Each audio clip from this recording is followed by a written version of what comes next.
السلام عليكم على كل متابعيني الكرام. لو أول مرة بتشوفني ما تنساش الاشتراك في القناة واللايك. محمد سامي جعفر العمدة هينافس الأسطورة والبرنس وهيعديهم. أكد المخرج محمد سامي إن مسلسله الجديد جعفر العمدة سينافس أعماله السابقة مع النجم محمد رمضان.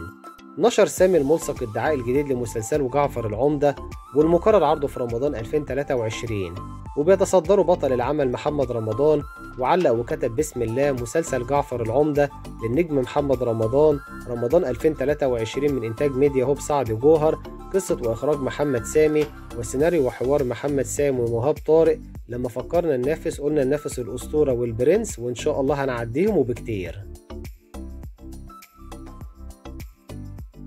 ومن المقرر أن يعرض مسلسل جعفر العمدة على شاشة DMC وMBC 1 وMBC العراقية. وتم تصوير المسلسل في عدة مناطق وبلدان متفرقة، حيث بدأ التصوير في مدينة الإسكندرية واتجه بعدها إلى مشاهد داخل المحاجر، ثم تصوير في لبنان استغرق التصوير هناك لمدة 8 أيام كاملة، ثم استكمل التصوير في القاهرة حتى الآن.